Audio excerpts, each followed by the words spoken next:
Astonishing Legends would like to thank Harry's, The Great Courses Plus, Quip, our contributors at patreon.com, and you, our listeners, for making tonight's show possible.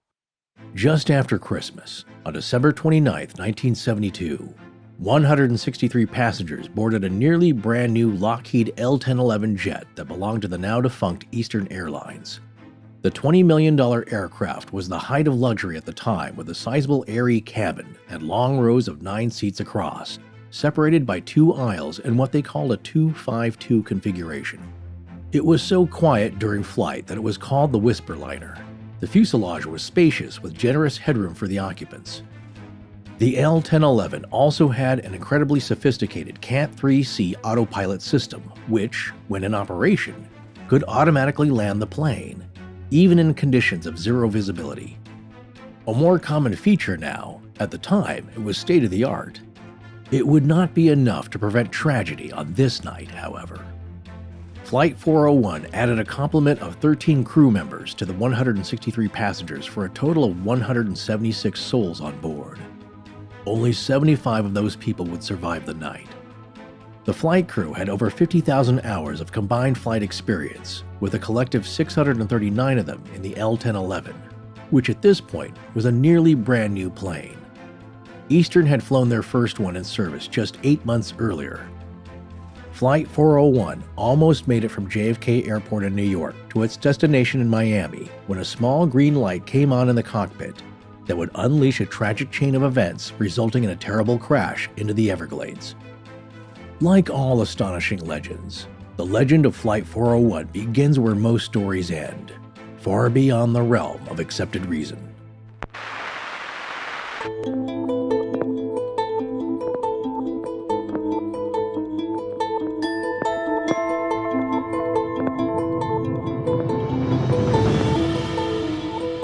Welcome back to Astonishing Legends. I'm Scott Philbrook, and this is Forrest Burgess. Watch out for fire on this airplane. An apparition of just the head of Second Officer and Flight Engineer Don Repo, as seen and heard by 2 crew members on board another aircraft that would lose 2 engines to fire on its next leg. Join us tonight for the bizarre and fascinating tale of the crash of Flight 401 and the hauntings that followed it.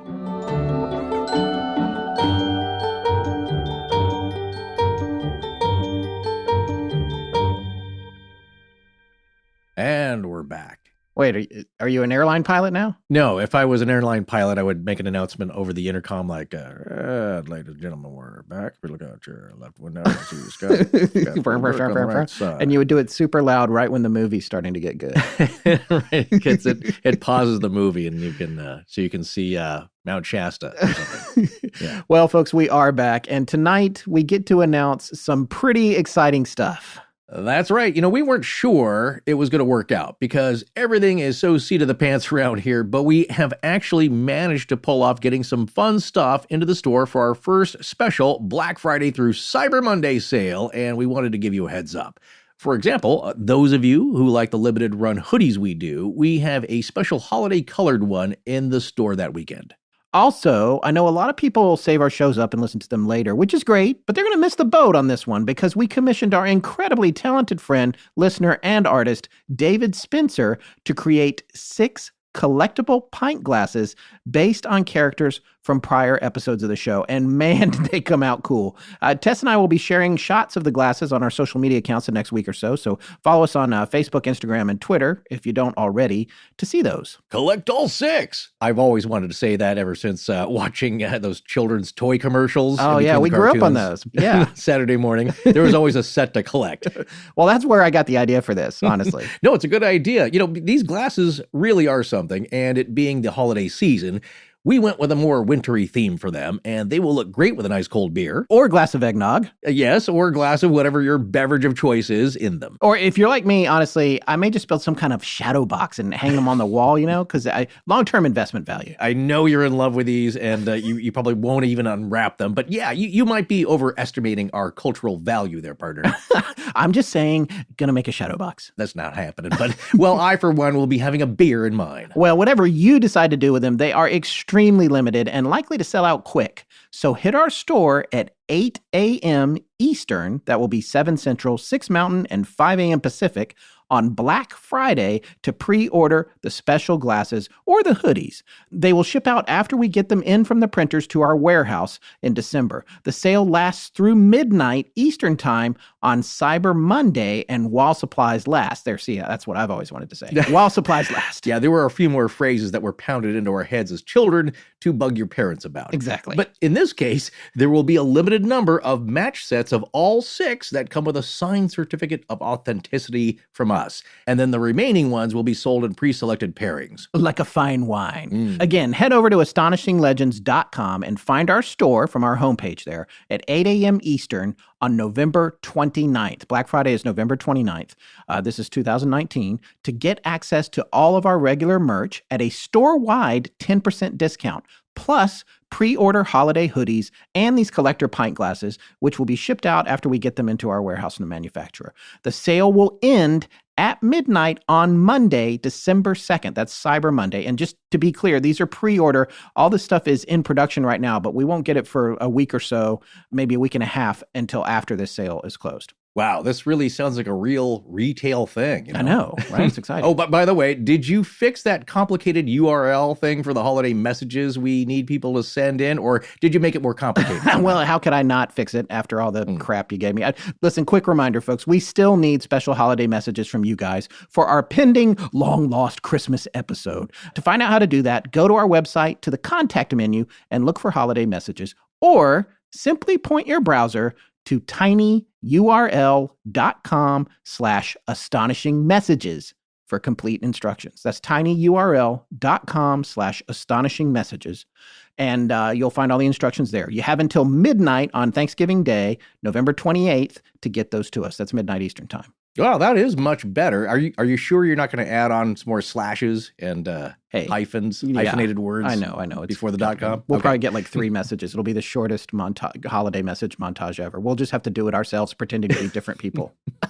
Okay, last housekeeping note here. We'd really like to thank everyone who has come out in support of our first endeavor into a new show, The Midnight Library. It's already had over 100,000 listens since we launched, and this weekend, the 8th and final episode of Season 1 is dropping. So if you haven't already checked it out, find The Midnight Library wherever you get your podcasts and subscribe. We're hoping to run Season 2 in the first quarter of 2020, depending on how many people continue to listen. So if you enjoyed it, please spread the word. Yes, and a big shout out to our friend Dave Glover and his partners in crime, Tony Colombo and Rachel Zimmerman, over at the Dave Glover Show on 97.1 in St. Louis, where they recently had Miranda, the host of the Midnight Library, on for a guest spot. It was as candid as she'll ever get, and they released their show as a podcast too. So if you don't live in St. Louis, where you're probably already listening to him, look for the Dave Glover Show wherever you get your podcasts and check out their Paranormal Wednesday segments, which Forrest and I have been on a few times now, and most recently Miranda was on from the Midnight Library. And by the way, we're going to be having him on in the early part of 2020 because he has a pretty amazing story from the Sally House, and we wanted to share that with our listeners. But that'll be at the beginning of the new year. Indeed. And one last quick programming note, folks. We are dark for the next 2 weeks after tonight's show because I will be sleepy from all the turkey. That's the only reason, really. We will be back, though, with a 2-part series on the Stanley Hotel. The first part of that will come out on December 14th, because what are the holidays without a wintry haunted hotel anyway? Snow, elevators full of blood, all that good stuff. All right, well, it's time to dive into the story of Flight 401. Let's do it. You know, before we did this, I thought I had heard of this story, but I don't think I had. I mean, even if I heard about it when I was a kid, which would have been the right time, 3, 4, 5, if the movie reran on TV or something, Ernest Borgnine, I used to be a big fan of his. Right. But I don't think I did. You know, I think I was mixing it up a little bit with a famous trucker song called Phantom 309.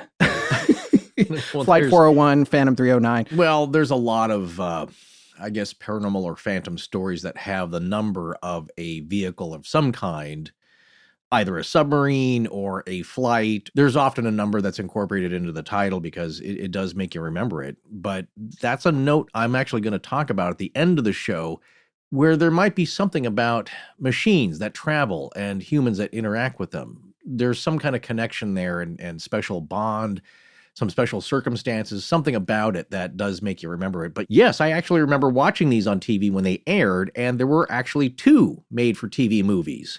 that both aired, I believe, in 1978. One was called Crash, and that aired in October, and that was based on a pretty well-respected book by Rob and Sarah Elder, and their 1977 book called Crash, and that was also the name of the TV movie. And I think that one starred William Shatner as an NTSB investigator. Oh, cool. Yeah, they didn't get a lot of the stuff right. His TV movies of the day did not.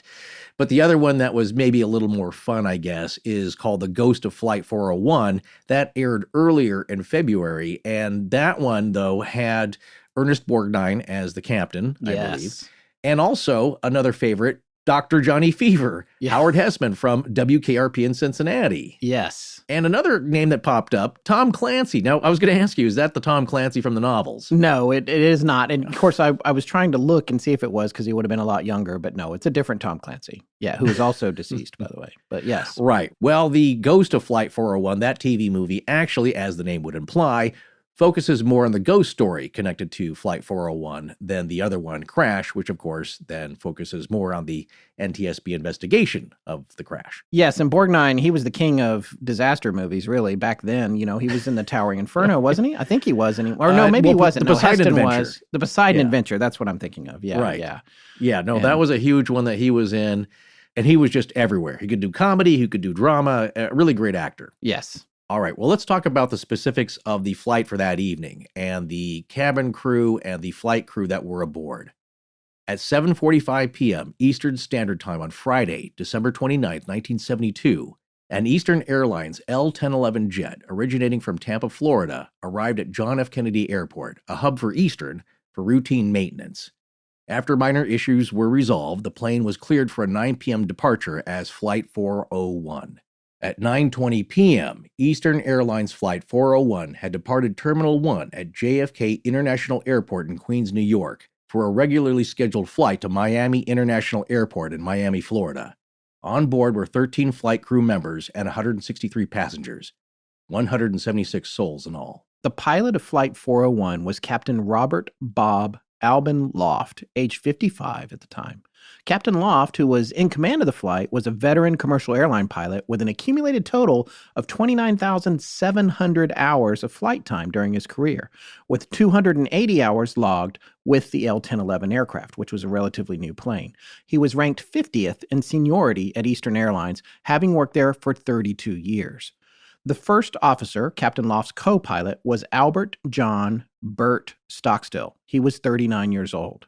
First Officer Stockstill had 306 hours logged in the L-1011 and 5,800 hours of flight time overall. So he actually had more flight time in the L-1011 than Captain Loft, but less overall experience. Burt Stockstill was a former U.S. Air Force pilot who was upgraded to first officer the previous year after working as a flight engineer for Eastern for 12 years prior. The second officer for Flight 401, who also serves as the flight engineer, was Donald Lewis, or Don Repo. He was 51 years old. He had 53 hours logged in the L-1011 and 15,700 hours of flying experience overall. Don Repo started his career at Eastern Airlines in 1947, working as an aircraft mechanic, and then in 1955, he qualified as a flight engineer.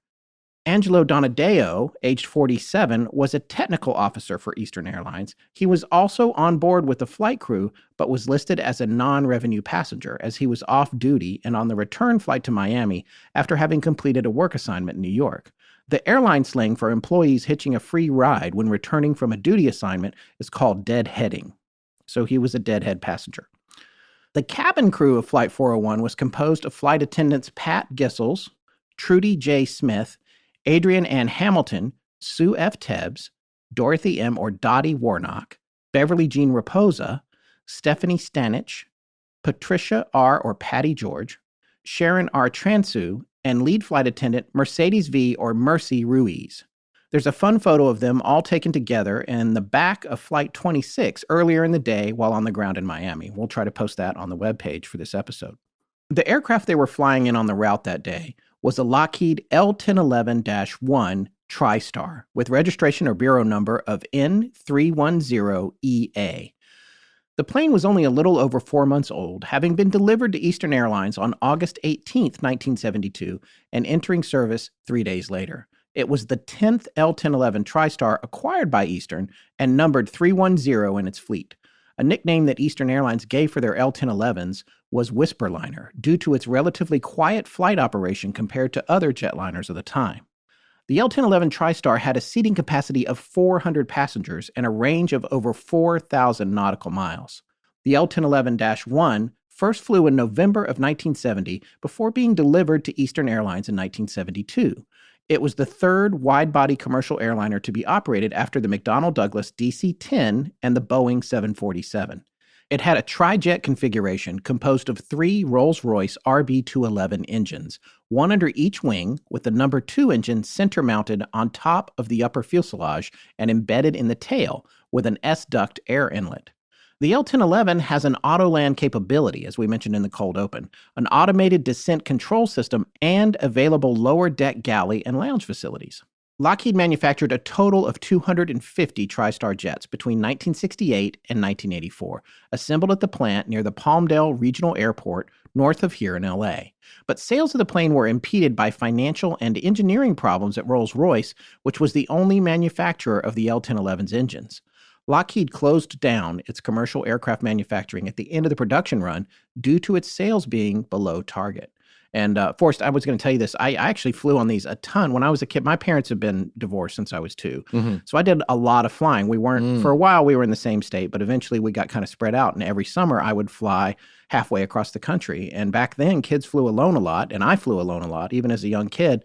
And I remember being on L-1011s, on Eastern Airline L-1011s fairly frequently. And it was a cool plane. I really liked it back then. I didn't do a lot of flying as a kid. I think my first flight might have been on the Boeing 747, the other wide-body jet. Yeah. And that was quite an experience on a massive plane. So that was also pretty overwhelming for a little kid like myself to sit up there in this plane and go take a look at the cockpit, because you could do that back then. The pilots would let you come up to the cockpit and take a look around and sit in the seat if they weren't busy. I have to say, they actually let my son do that in a 777 about a year and a half ago. I was really surprised. Wow, post 9/11, huh? Yeah, he didn't get to sit in the seat, but he was all the way up in there. Yeah. Yeah, it's pretty amazing, especially for a little kid. And the L-1011 is in this small group of being one of the first jumbo jets. And this is also from the wiki entry. The L-1011, as of 2019, is the last non-Russian wide-body airliner to enter production that isn't made by the duopoly of Airbus and Boeing or their predecessor companies. And one other thing, L-1011 is also the name of a band I like, based here in LA. Oh, nice. So, well, here's a description of the plane from this great website, which is really one of the best websites I've come across on this story. And it's a tribute and a memorial and a really good accounting of the entire story. And I just discovered it a few hours ago. That's the way it always happens with us folks. It's like you'll do all this research and it's like, oh, well, here's a treasure trove of really solid information.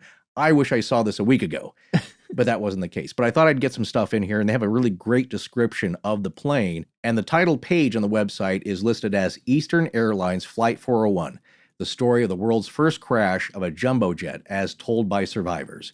We'll have that link, of course. But here's the description of the plane and just how luxurious it was and massive. Quote, "The plane sat as high as a 5-story building and was longer than the entire Wright brothers' first flight. In fact, if the L-1011 was parked in Yankee Stadium with its tail over home plate, the wings would span both first and third base with yards to spare. Eastern's version of the aircraft was configured to carry 229 passengers, but if an airline had wanted to, there was enough space on board to cram in 400 people. As far as Eastern was concerned, the new Whisperliners were the most comfortable airplanes ever built, boasting 8-foot ceilings, indirect lighting, individual temperature control, music headsets, and living room comfort. The outside of the plane was painted white with purple and blue. Eastern's name for the specific shade of the color was known as ionosphere blue. A chandelier decorated the front of the airplane, and there was a stand-up padded bar in the back. Perhaps the most interesting feature of the L-1011 was the kitchen, equipped to serve dinner for 324, which was tucked below decks, accessible by 2 elevators from the main cabin." End quote. Wow, that's a pretty intense description. You know that stripe they used to put down the sides of the planes? A lot of planes had these in the 70s. You know what that's called? I learned that during the course of research on this show. It's called a cheat line. And I guess they painted them on the planes because they wanted to break up what a plane looked like with the windows all down the side. that those were kind of breaking up the beauty of the appearance of the plane. So they put a cheat line of paint across where the windows were to smooth out that look if you were looking at the plane, so it would be more elegant to look at. Maybe much like the Janet Airlines that fly out of Las Vegas. Yeah, there you go. With the red stripe. The overall point is that this airplane was a super nice, luxurious airplane, and this was a well-seasoned crew with a lot of experience. Even the flight engineer, who had a limited number of hours on this aircraft, was said to have been extremely familiar with it, even though he had only been on it a little while, because he had so much experience in general. Even though he had a small number of hours in the L-1011, he had a ton of experience overall in the air. Yeah, these were seasoned airline veterans, just exactly the type of flight crew you want flying your plane. I'm still getting over Halloween and mentally and physically preparing myself for Thanksgiving. Will you stop pressuring me?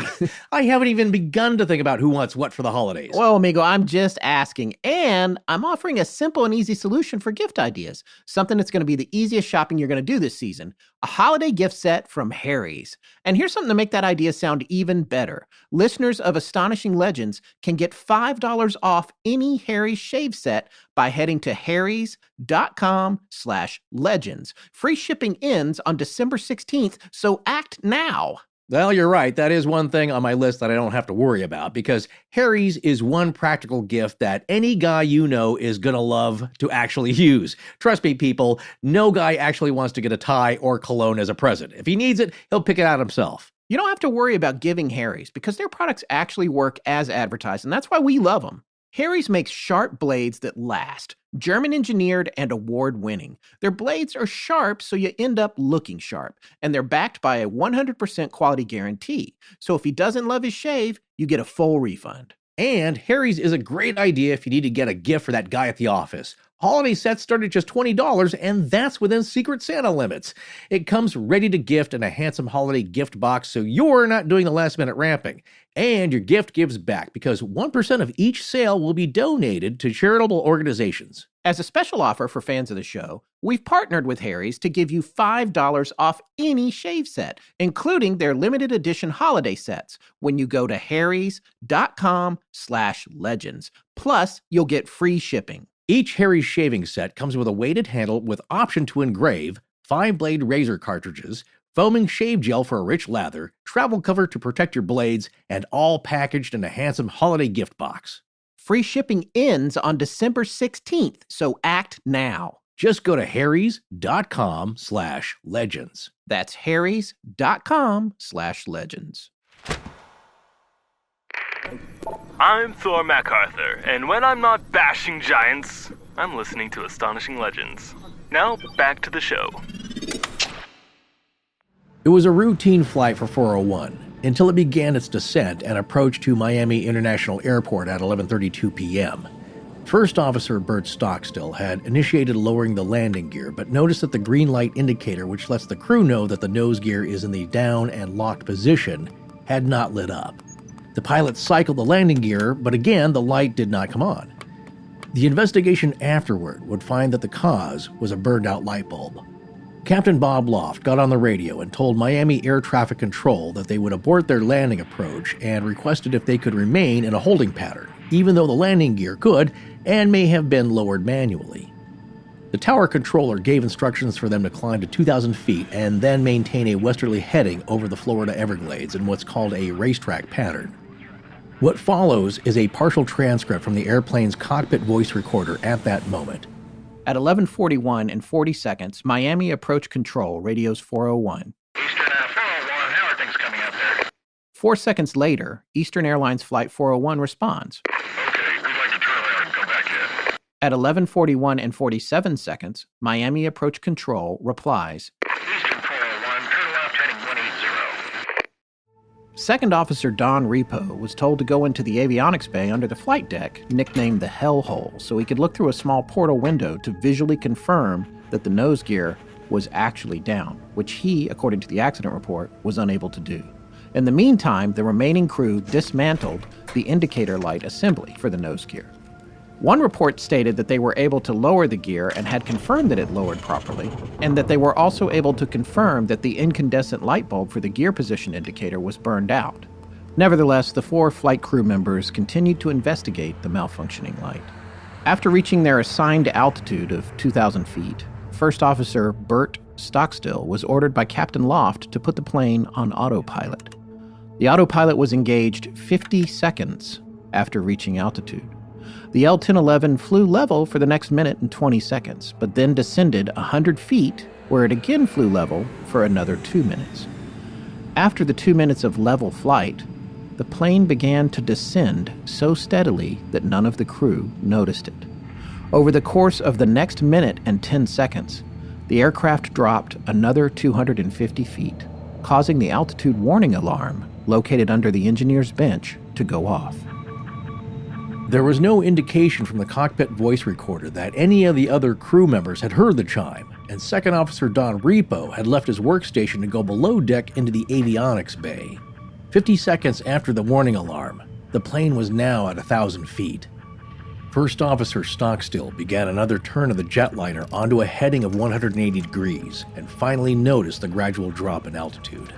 Stockstill alerted Captain Loft immediately, but by then it was too late. Flight 401 hit the ground traveling 227 miles per hour, over 18.5 miles from the end of runway 9L, west-northwest of Miami.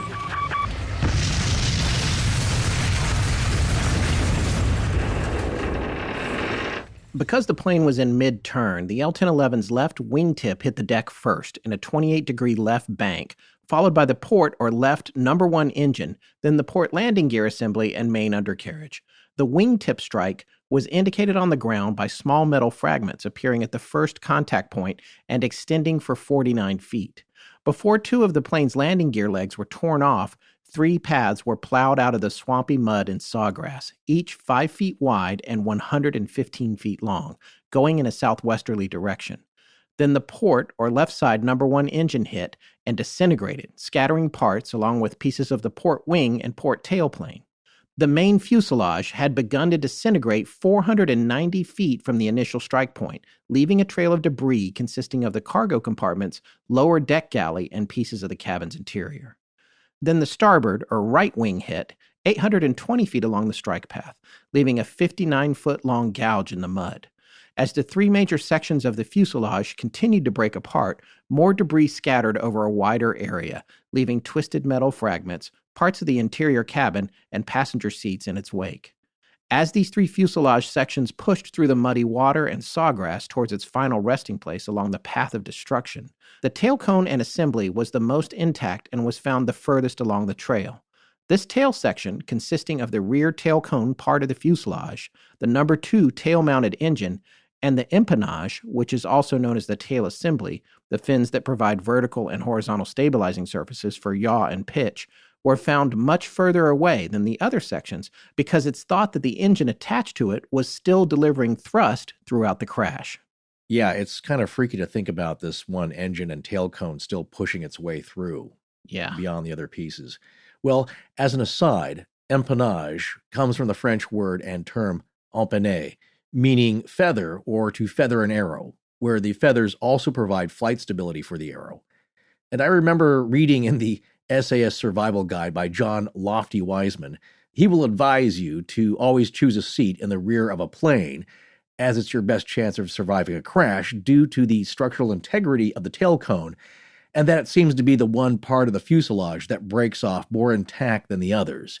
On the other hand, I've heard statistics that say people have survived or perished sitting in any section of the plane, so you're back to the luck of the draw as far as choosing a seat and surviving a plane crash. Yeah, I've heard so many different things. I've heard that you want to sit over the wings because that's the strongest part of the fuselage. It's reinforced. But then on the other hand, you're sitting on the gas tanks when you're there because the gas is stored in the wings. Also, Remember the woman that held the world record for the longest fall in a crash? She was in a tail cone section and fell from like 3 miles or something and lived. It's crazy. And fortunately, aircraft are maintained so well. That's why they can fly for so many years. They're constantly being upgraded and repaired and looked after, that air crashes don't really happen all that often. It is still the safest way to travel. So I don't want this to put people off air travel. But I guess if you're already put off by it, nothing we say is going to convince you otherwise. Well, as for the rest of the L-1011, the center section of the fuselage had its roof sheared off, but still had the inner portion of the right starboard wing attached. The port wing and tailplane had fully disintegrated, and there was no intact cross-section of the main passenger cabin remaining. One thing that oddly did remain intact and laying nearby was one of the large rubber life rafts used in case of a water landing. The impact and destruction of the fuselage had made it come loose from its stowage and triggered the inflation device.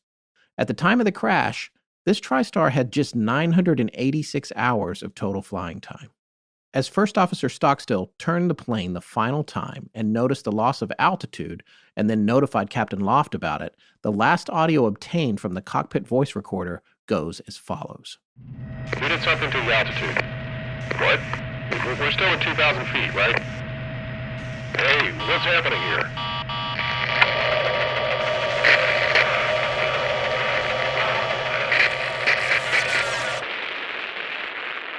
And with that, Flight 401 from JFK to Miami had crashed in the Florida Everglades at 11:42 p.m. and 12 seconds, Eastern Standard Time on December 29, 1972. Of the 176 souls aboard, consisting of 163 passengers and 13 crew members, 101 perished, with 2 dying after the crash. Of the fatalities, 96 of the 163 passengers died, as well as the pilots, the flight engineer, and 2 of the 10 flight attendants. But 75 passengers and crew survived this tragedy. The crash of Flight 401 would have the highest number of fatalities for an aircraft accident in the United States to date. Well, we need to talk a little bit about the rescue operation associated with the crash. So we've done some research on that, and we're going to explain to you how things were found after the crash first happened. The crash was actually first seen on the ground by Ray Dickinson and Robert Bud Marquis. Marquis was an airboat pilot, and these two were out frog gigging, and they raced over to rescue the survivors. Due to the leaking jet fuel, Bud Marquis received burns on his arms, legs, and face, but he kept on bringing survivors out of the wreckage that night and into the following day. Marquis was honored with the Humanitarian Award from the National Air Disaster Alliance and Foundation and the Illumatech Airboat Hero Award from the American Airboat Search and Rescue Association. Forrest is going to read some excerpts from an article we found republished on the official Eastern Airlines Flight 401 website that we mentioned earlier, called Flight 401 Rescue in the Swamp. 35 years after an Eastern Airlines jet crashed into the Everglades, a rescuer looks back. This was written by Jeff Klinkenberg, who is a Tampa Bay Times staff writer, and it was published on September 16th, 2007. And this article is going to give you an idea of what kind of conditions Bud Marquis found when he got there, and what the conditions are when something this disastrous happens, and the heroics people find themselves doing to help the victims in these circumstances. All right, a word of warning, some parts of this next passage are going to be a little bit upsetting, but we feel like it's important to understand what these people went through in this scenario, both the passengers, the victims of the crash, as well as the rescuers. So, Forrest, you want to jump in here? This is the story about the night a jumbo jet landed among the pig frogs and alligators, the cottonmouth snakes, and the yellow-crowned night herons in the Everglades. Robert L. Marquis, Bud to his friends, wanted to eat frogs' legs. He was out there gigging frogs when it happened. A yellow flash, boom, blackness, silence. It was closing in on midnight, December 29, 1972. Speeding across the glades in his airboat, Bud was the first rescuer on the scene. He saw tangled metal and smelled aviation fuel. He saw mangled bodies and heard the pitiful moans of the dying. He rescued some terrified folks, he doesn't know how many, before the regular cavalry of official rescuers arrived in helicopters, directed to the carnage by his headlamp. He carried survivors to safety and made them as comfortable as he could. Then he was pretty much forgotten. Old and sick now, he lives in near poverty on the edge of the Everglades. His name showed up recently on a website, eastern401.googlepages.com, about the 35th anniversary of a tragedy that killed more than 100 passengers and traumatized dozens more. Quote, "Nobody paid him to go out there and try and rescue people," says Ken Pine, who recently fixed Bud's roof. "He was just a guy out there frogging and minding his own business who knew he had to help people in trouble. In my mind, that makes him a real hero." End quote. Pine and others want to do something nice for Bud, perhaps honor him with a special day, raise cash for Bud's taxes, groceries, and medical bills. You know what would make Bud Marquis happy? If one more time he could harvest a mess of frog legs in the Everglades.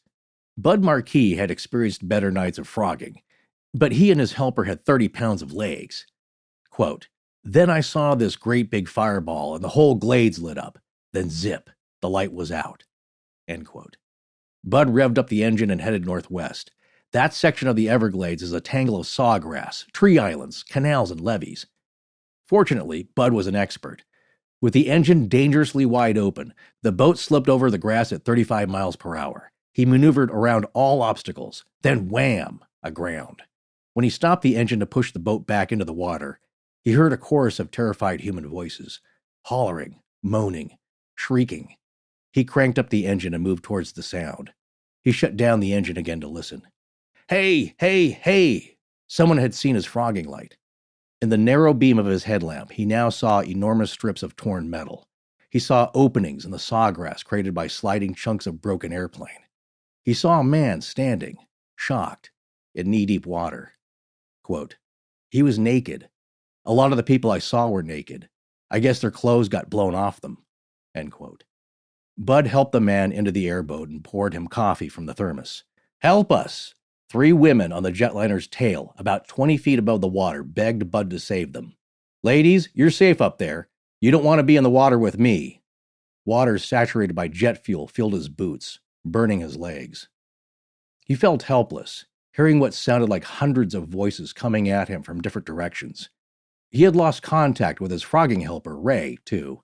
Forgotten about him, actually. They didn't find each other until morning. They never met again, never talked again, and never will. Ray died years ago in Arcadia. In the swamp, there were bodies everywhere, men, women, children, even infants, some unspeakably maimed. Bud saw bodies strapped into seats upside down in the water. If he saw legs kicking, he turned the seat over. He saw a man sitting in the water with a neck injury, trying to remain upright. Quote, "When I tried to prop him up, it felt like every bone in his body was broken." End quote. After about an hour, he saw the first helicopter. It seemed to be miles off course. Bud waved his light until the helicopter took notice. When the Coast Guard helicopter attempted a landing, the prop washed through hunks of debris dangerously around. Bud waved the helicopter toward a nearby levee. That's where the helicopters, one after another, landed that night, and where ambulances arrived to load the dead and injured. Officially, 103 passengers and crew died. 75 miraculously survived. Bud's heroics were featured prominently a few days later in the Miami Herald. He was mentioned in a book, The Crash of Flight 401, later made into a B movie, and helped a Hollywood writer with the awful Ghosts of Flight 401 about commercial jets haunted by the dead pilots. Several survivors tracked him down to thank him personally. One gave him money. He can't remember anyone's name now.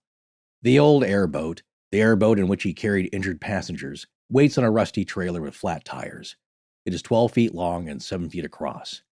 It has a flat bottom and a high seat and a cobweb-draped engine and propeller.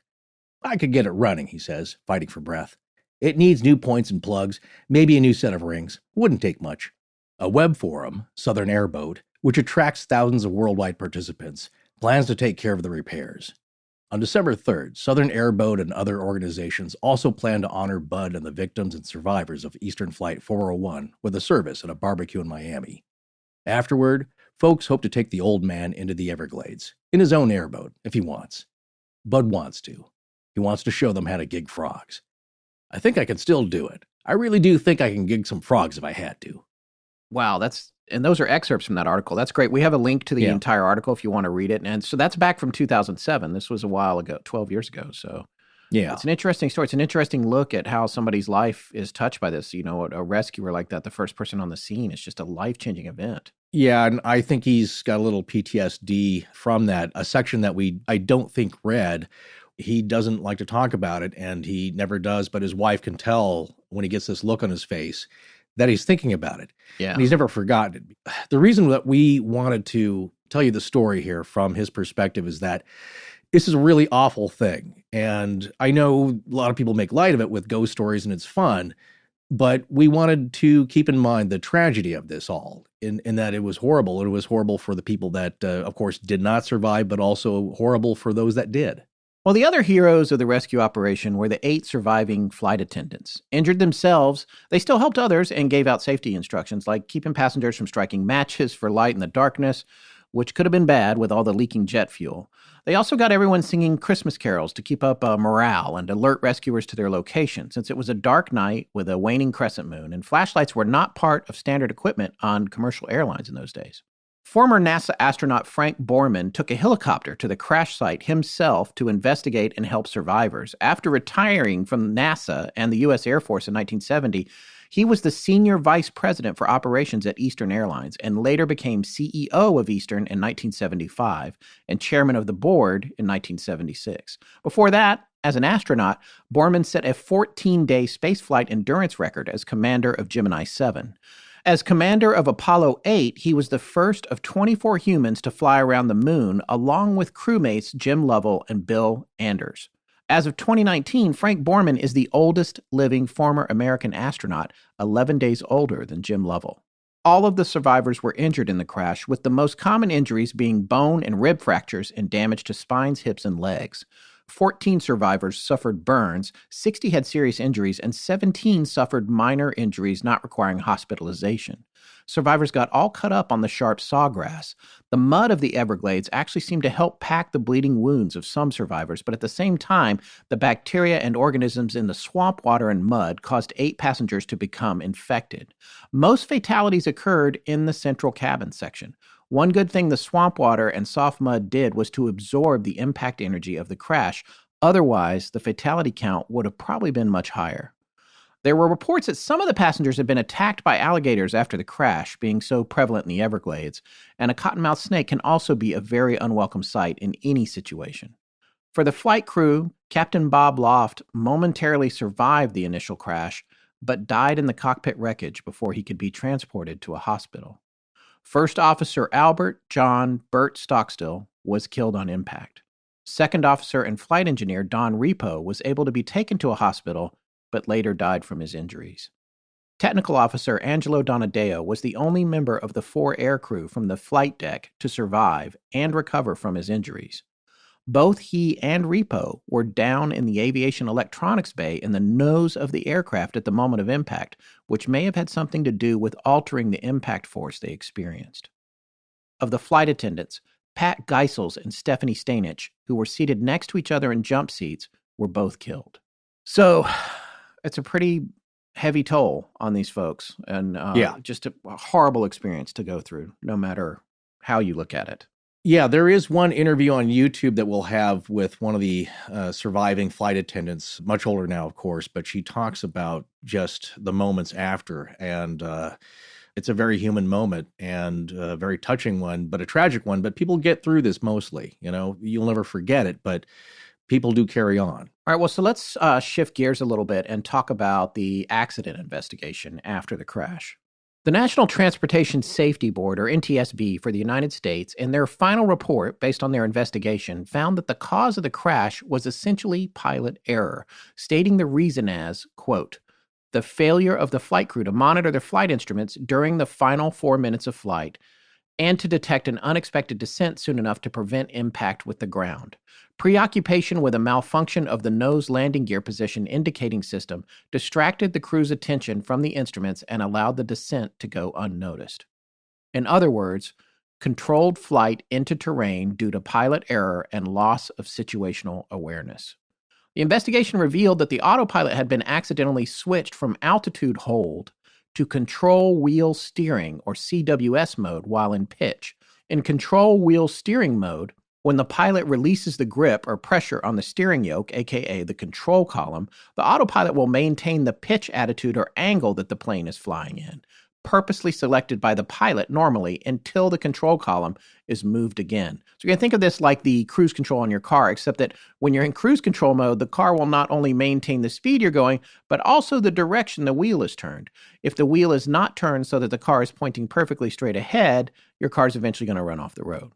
The NTSB investigators believe that when Captain Loft turned to speak to flight engineer Don Repo, who was seated behind him and to the right of him, the captain accidentally leaned forward slightly on the stick, causing the autopilot to switch from altitude hold to control wheel steering mode.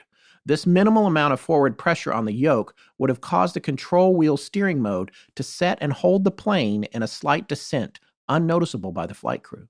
The same thing is believed to have happened to JFK Jr., except his vision was obscured by heavy fog and he was not instrument rated or too distracted to check his altimeter frequently for changes.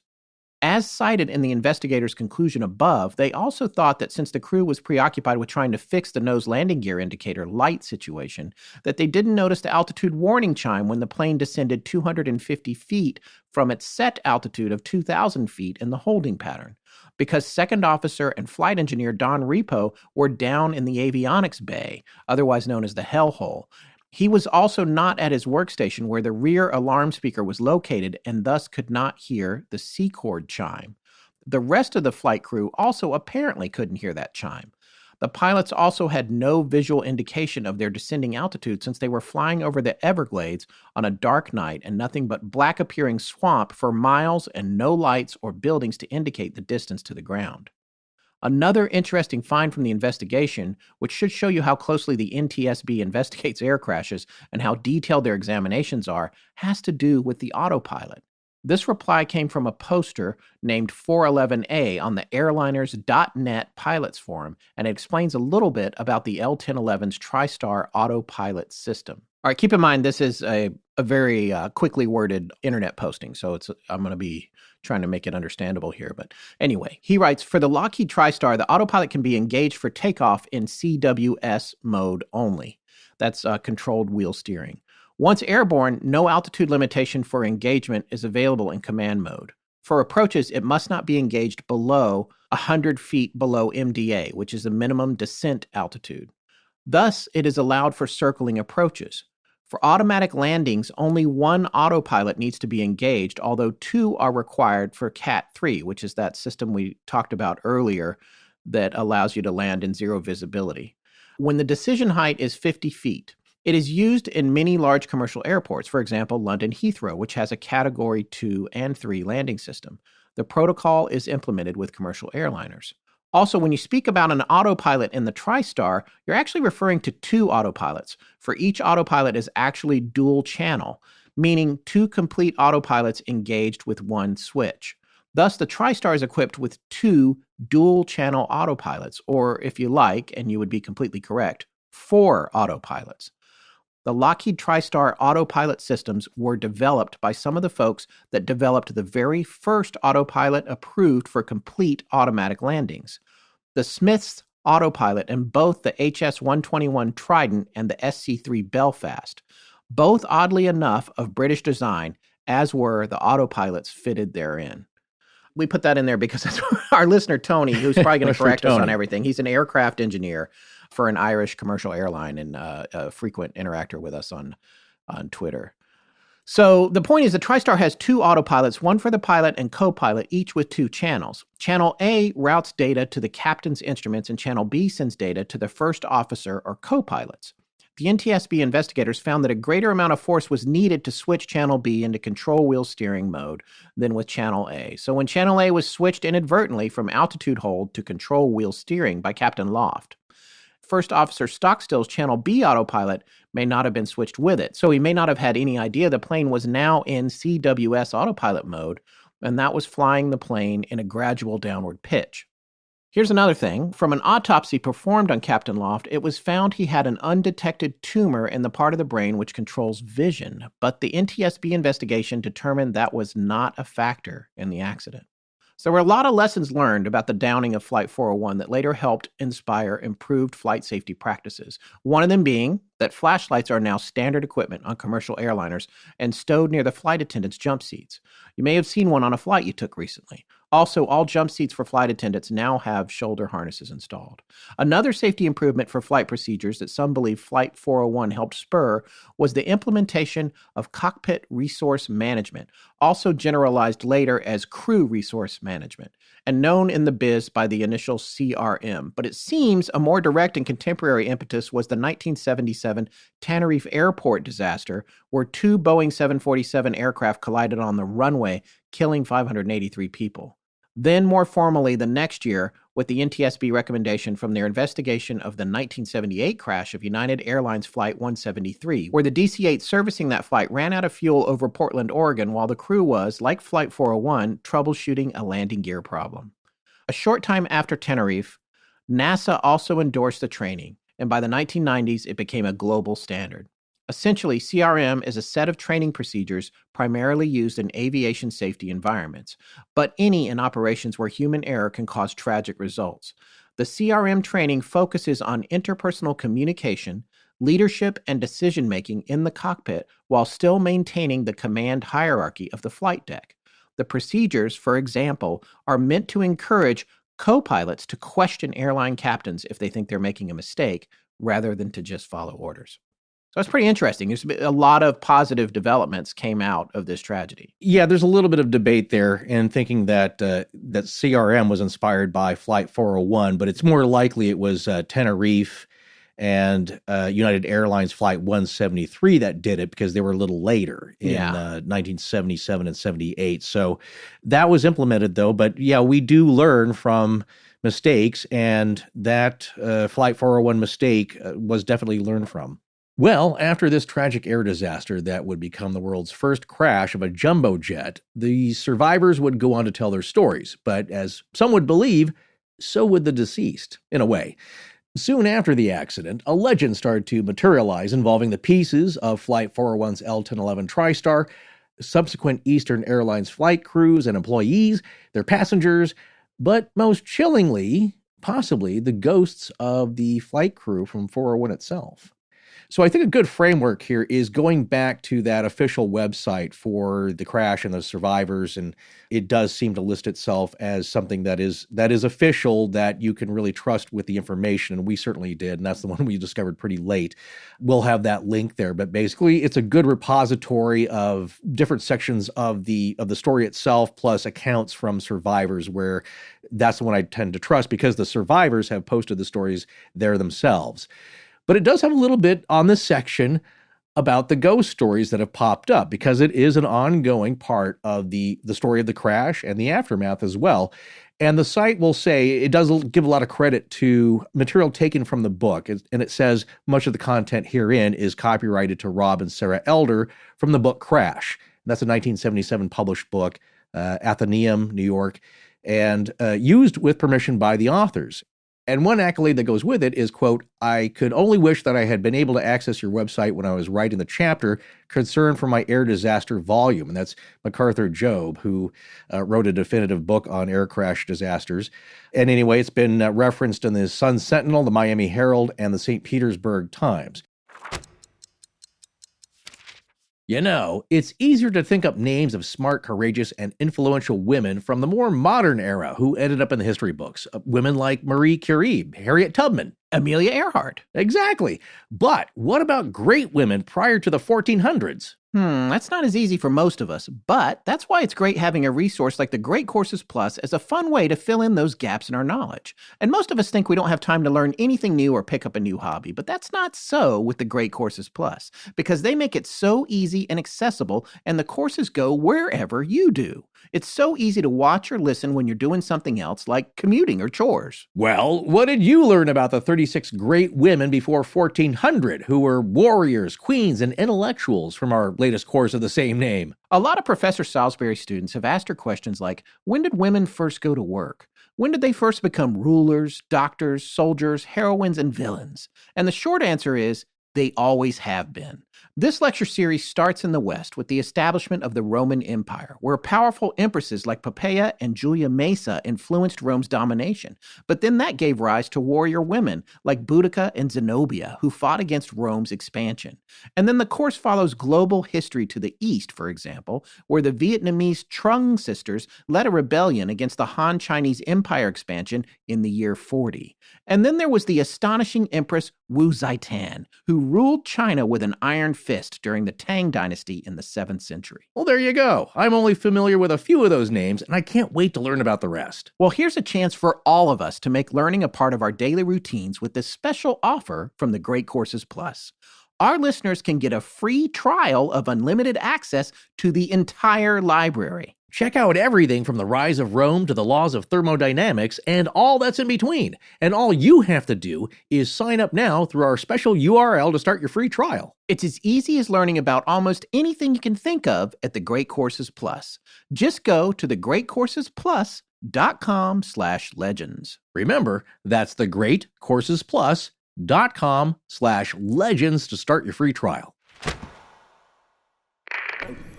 I'm Amber, and when I'm not working full-time or in search of the mysteries of the world, I'm listening to Astonishing Legends. Let's get back to the show.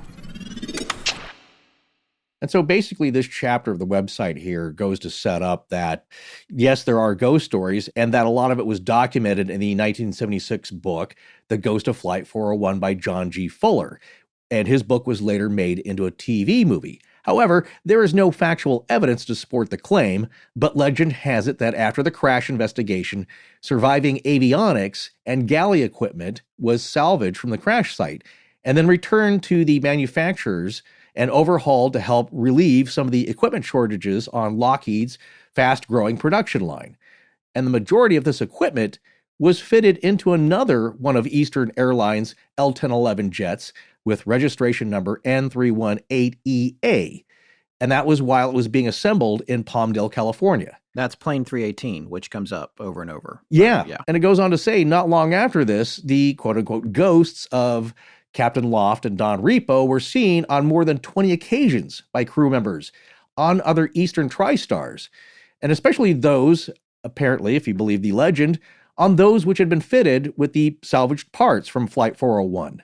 One other thing that's really interesting about these full-body apparitions, if going to paranormal investigation mode here, is that they were very lifelike. The people that saw them didn't realize they were speaking to ghosts or trying to speak to ghosts, and they weren't responding in some of the cases here because they thought they were just actually people sitting there until they vaporized. The other thing about it is that the people reporting these sightings, some of them didn't know Loft and Repo, but they identified them later from photographs, if you believe the legend. And here's another important thing about it, I think that's really interesting. This comes from an observation made by our friend Ryan Sprague, who is the host of the Somewhere in the Skies podcast. He wrote an article a while back about Flight 401, and I want to read an excerpted quote from that article. I do tend to believe most of the ghost stories related to Flight 401 because they seem very simple and innocent. These aren't evil spirits trying to torment passengers or witnesses. They are merely trying to find any way to connect or communicate with us through the only things they have in common with us, the stories they left behind. None of these stories are necessarily creepy aside from the nature of the appearance. Right. Well, one other thing about I guess you could call the content of the stories is if you do believe in paranormal investigation and that spirits from beyond want to communicate with us for a purpose, and that is righting a wrong, telling their story, having justice done. In this case, it seems maybe there was a little bit of guilt from the flight crew about letting this happen, not through negligence per se, but distraction. And they may be wanting to prevent that in the future, and that does tie in with one of the stories we're going to hear. Some of these stories are more involved than others, and we'll be getting to that in a minute, but there's also some just anecdotal ones that we found spread out across the internet in different places, and you all know the point of that. Maybe it's just creepypasta, but it's still pretty fascinating. This one comes from an article at Ozy.com, OZY.com. We have a link to it. This article is called The Ghosts That Followed Flight 401. It was written by Jay Bennett and published actually on November 19th. Believe it or not. No. The Daily Dose, November 19th, 2019. I thought I saw Maybe it not, like a week but ago. That's what this article says. Here's a quote of a couple of incidents that are cited in this article. An attendant on a New York-Miami flight opened an overhead bin to see Loft's face staring back at her. An entire Eastern cockpit crew saw Repo sitting among them on another flight. They claimed the dead man warned them about a faulty electrical circuit, which was found and repaired. Even an Eastern vice president saw Loft on a plane preparing to take off from JFK. So that's pretty fascinating. It's that all these things made up. They're oddly specific and, as Ryan Sprague said in that other quote, kind of simple in terms of interaction. And very active. They're seemingly wanting to check out the plane or make sure things are okay. So that is part of that, the trope of the spirits wanting to come back and help or make things right or just watch over those that are still alive. And sometimes they were just seen by crew and passengers in seats and lavatories, in the galley, sometimes in the cockpit. There were tons of stories floating around. And in one, there was a female passenger who saw a very pale looking and dazed man wearing his uniform. He was sitting in one of the seats near her or next to her, and he looked so unhealthy. She was worried about his health. So she called another flight attendant over to check on this guy because he was not responsive. And as soon as she got over there, he seemed to vanish in front of everybody. The passenger, the flight attendant, a few other people. So this woman that saw him vanish in the seat, of course, freaked out, as anybody would, as all the other people did. And once she calmed down a bit, supposedly she was shown a photo of some of the crew of Flight 401, and she picked out Don Repo as being the man.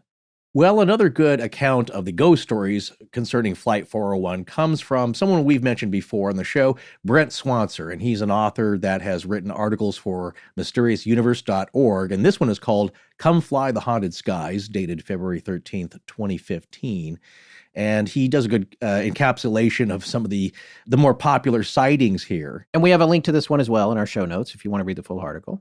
Yeah, and here, curiously, Brett Swancer talks about Don Repo being a very active spirit, being seen quite a few times here. One report describes how a flight attendant saw a flight engineer fixing the oven in the galley. But later, the actual flight engineer of that flight said he had not fixed the oven or didn't order it to be fixed, and that he was the only engineer on board. And later, of course, that flight attendant would recognize from the photos that the man she had seen was Don Repo.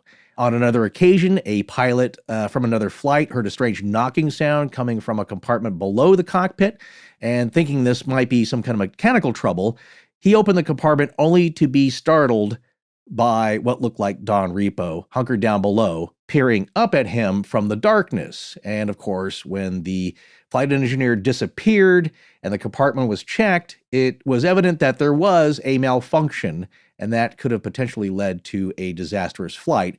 But it also ties in with the story of Don going down into the avionics bay to look through the porthole window to see the nose landing gear if it had actually unfolded. So that ties in with some of the actual parts of the real story. There are other slightly more disturbing accounts of these spirits interacting with the flight crew, but in a way to help them out, same as this. Kind of a warning if you want to take these stories to be true.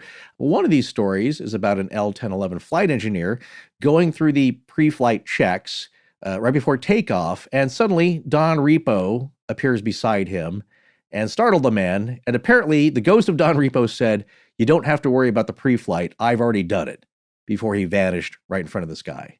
I think I would still check, but... By the way, that's not my favorite Don Repo ghost quote. My favorite one was when he appeared in front of a pilot and said, "There will never be another crash. We will not let it happen." Yeah. And I think that obviously specifically indicated the L-1011, although he didn't specify that. Right. But there's a lot of incredible stories here that were circulating, and I guess you could say, some people say that they all originated from Fuller's book, but I'm not convinced that Fuller made all these stories up. I think he found them somewhere. They were out there. Well, I mean, I also understand the sociological aspects of this, where something tragic happens, stories pop up, they get reinforced and retold. But some of these are so specific. It's interesting, though, if it isn't true. One of the stories that is kind of part of the trope is the premonition part of it. And there is a story going around that Captain Loft had received a mysterious phone call a year, maybe to the day, it's always going to be to the day, but one that he told his wife, I believe. He was out gardening and he gets a phone call saying, like, don't get on this flight a year from now. Don't get on flight 401 specifically. Yeah. Right. He was told that specifically, and it's like, well, that's not going to have any context for him, but it was a warning. And where did that come from, if true? So, the story of Flight 401 has all these great elements as a legend, and I think that's why it keeps enduring. So we're going to take the most well-known ghost story that we heard regarding Flight 401 and share it with you now. Some of the non-structural parts that survived Flight 401's crash were reportedly used on other Eastern L-1011s. The legend has it, most of them, however, wound up on one particular plane. plane number 318 to be exact. Word was already beginning to get out about 318 apparently, so much so that Eastern was considering changing its number. According to author John G. Fuller, in the Kindle edition of his book, The Ghost of Flight 401, the general public didn't know a lot of the ghost stories circulating about Plane 318. It was a hot topic, though, in the airline world. Fuller shared an article about a story from a Flight Safety Foundation newsletter that he acquired during his research. This article specifically refers to airplane number 318. What follows is our own retelling of the article and Fuller's research on the topic. Sometime in 1973, L-1011 number 318 was airborne when a flight attendant had gone into the lower galley to prepare service for the passengers. This was a relatively large kitchen area accessible by elevators for the crew and containing lifts to transport food and carts up and down from the main cabin. You can find a video tour of one in our show notes for this episode. During this particular passenger-laden flight, she happened to glance into one of the glass windows of one of the ovens, when she saw something she couldn't believe. At first, she thought it was her own reflection, but no. It was a man. Well, the head of one anyway. It was an apparition of a disembodied head inside the oven. On top of that, she apparently recognized it as Don Repo, the now deceased flight engineer from Flight 401. He was the one who was down below the cockpit checking the front landing gear's position in reaction to the warning light when the plane crashed into the Everglades. The flight attendant was in a bit of shock at seeing Repo's face, so she went back up to the main cabin and asked another attendant to join her in the lower galley to look at something. When she got there, she saw the exact same thing: a ghostly head floating in the oven. Both flight attendants then decided to have the flight engineer come down and see for himself. He was also able to see Repo's head in the oven, and on top of that, he spoke to it, at which point it issued an ominous warning: watch out for fire on this airplane. Although it landed safely that day, not too long after it was on the ground in Mexico City when one of the engines caught fire and had to be shut down, at which point the crew requested permission to fly the crippled L-1011 number 318 to Eastern's maintenance base on the two remaining engines. Permission was granted. The plane took off from Mexico City's airport when a fire now developed in one of the two remaining engines on the aircraft. The plane never made it more than 400 feet off the ground during that entire flight. All right, well, here's the big question. Are any of these ghost stories based in fact? Were any parts used off the L-1011 in Flight 401 on other aircraft, on other Tristars? Well, it kind of goes back and forth because I think the official stance is that no, these stories aren't true. They've just been perpetuated by Eastern Airlines employees and also people trying to write a good ghost story, trying to make a buck off of it. And there's no actual basis in fact for some of these parts being used on other aircraft after they've been salvaged. But is that true? Yeah, that's not true. There's more than a few skeptics that have said there's no factual proof whatsoever. But we can tell you right now that we actually have been to a blog website called Eastern Airlines Flight 401 Tribute Group, the heritage of CRM, which we just talked about, the CRM procedures. And they all point to this particular plane as being the origin of that. And on this blog post that was made Monday, January 25th of 2010, and we, of course, have a link to it, there is a close-up of a flight engineers panel which shows Flight 310 N310EA's serial number clearly shown, and it has an October 30th, 1972 Lockheed inspection sticker. And so there's this complete flight engineers control panel from a British Airways L-1011 simulator from aircraft GBB-GQ. The yellow arrows show the proper location in which the engine bleed control off Flight 401 would be located within the overall flight engineers panel layout.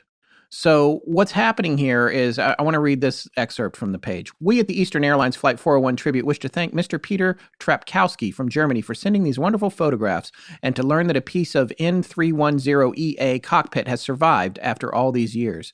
The Eastern Airlines Flight 401 Tribute Group had the pleasure of meeting Mr. Trapkowski at the recent Miami Airliner Collectibles Show, which was held on Saturday the 16th, January 2010. That is where the Eastern Airline Flight 401 Tribute Group learned of Peter's extraordinary piece of history from their aircraft.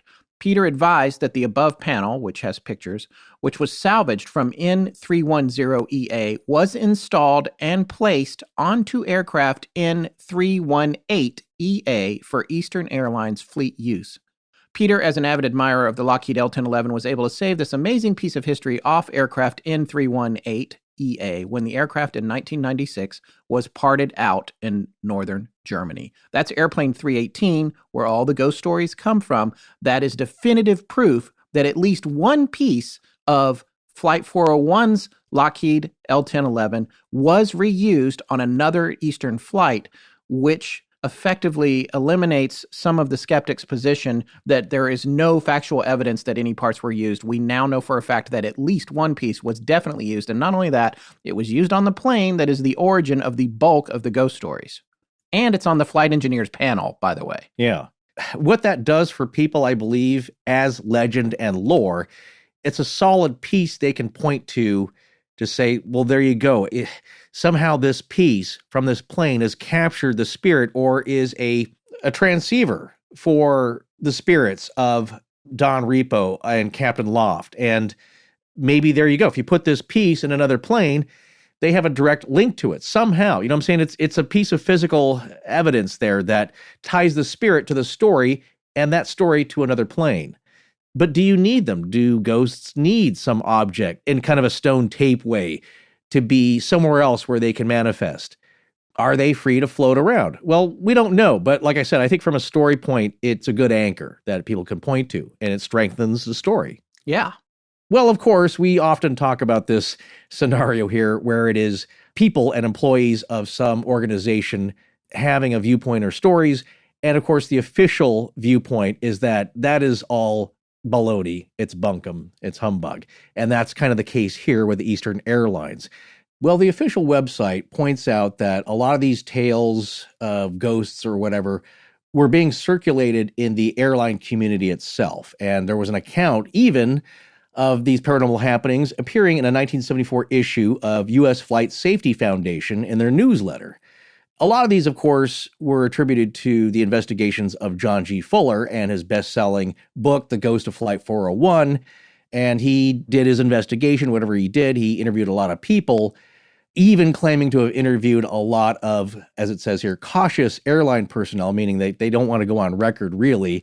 But he claims he interviewed them for these stories, and that's where a lot of this information pops up. But the attitude of the airline itself was that they did not want these stories to be spread. And as it grew and grew, Eastern management, they even warned employees that they could be fired if they were caught spreading these stories, and that any logbook entries would be removed mentioning any kind of ghosts. And it goes back to Scott's favorite passage in Close Encounters, where you want to report a UFO? No, thank you. Because it's a career killer. Yeah, so exactly. You just don't talk about it. And even Frank Borman, the former astronaut who was CEO and chairman of the board, called all these stories, quote, a bunch of crap, or he called them a bunch of garbage. One of those two, probably both. And he actually considered suing the producers of that 1978 made-for-TV movie for libel, because he doesn't want any of this kind of woo-woo stuff associated with flying, when the aim is really to soothe passengers to use your airline, not spook them. They're worried enough about flying. You don't need to scare them with ghost stories. So I can understand that corporate angle here. But I believe in the end, Borman and Eastern Airlines did not go after John G. Fuller and try to sue him because they thought it would just bring more publicity to it. So they let it drop.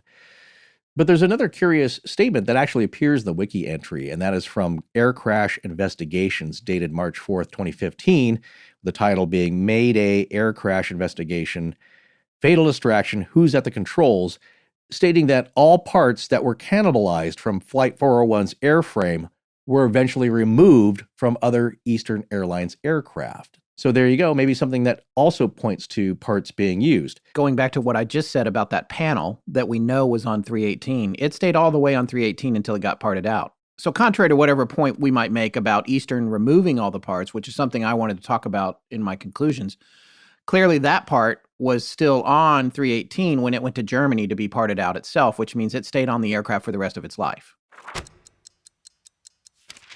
Well, something happened to me that I was kind of surprised about a few weekends ago. Oh, what's that? I went to visit some family, and I forgot my Quip electric toothbrush. Uh-oh, it's time for that 8-year-old dentist giveaway one from Grandma's closet. Well, normally it would be, but it turns out I had accidentally left my old, absurdly expensive electric toothbrush at this house last time I was there. I wonder why. Well, you know what? I can't stand it anymore. I mean, the battery was understandably dead, so I had to plug it in for hours to bring it back to life, which means setting up this massive charging base and a long, annoying cord that runs all over the bathroom counter. On top of that, that base gets all funky after a day or two, and then the real bottom line is it just doesn't feel as good as the Quip. I miss the small, elegant design of the Quip, how easy it is to clean, and Quip sends new batteries automatically to me, so even if it had a dead battery, I could have just popped a new one in. But most importantly, the Quip just feels better, and on top of that, it is so easy to travel with. The bottom line is this. If you brush for 2 minutes twice a day and floss regularly, no matter what brand you use, you'll be doing what matters most for your dental care. And Quip makes all of that simple by starting with an electric toothbrush, refillable floss, and anti-cavity toothpaste. Quip's electric brush has sensitive sonic vibrations with a built-in timer and 30-second pulses to guide a full and even clean. And the Quip floss dispenser comes with a pre-marked string to help you use just enough. Plus, Quip delivers fresh brush heads, floss, and toothpaste refills to your door every 3 months with free shipping, so your routine is always right. Join over 3 million healthy mouths and get Quip today, starting at $25. And if you go to getquip.com/legends right now, you'll get your first refill free. That's your first refill free at getquip.com/legends, spelled GETQUIP.com/legends. Quip, the good habits company. I'm Ari, and this is Astonishing Legends. Let's get back to the show. This goes back to the idea of these parts being on the plane. No matter what people say about the parts never being used on another plane, we know for a fact, because of what we just talked about, that panel did go over to plane 318. However, contrary to the counterpoint that Eastern removed every single part from 318, they clearly didn't, because when 318 went to Germany to be retired and parted out, that thing was still on there because that's when that guy recovered it. He recovered that panel that was originally on Flight 401.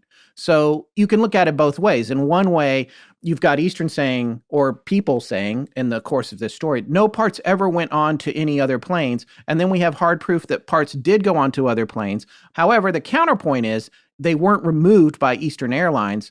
They stayed, or in this case of at least this one panel, it stayed on the plane until it was retired. Yeah, well, there's back and forth to this, I think, at best, which also makes it a really interesting story because you have accounts from some people and what seems to be photos and proof, and then it goes back and forth of talking about ovens and control panels and different pieces and parts, and that's one aspect of this ghost story. The other aspect is the ghosts themselves, the actual apparitions.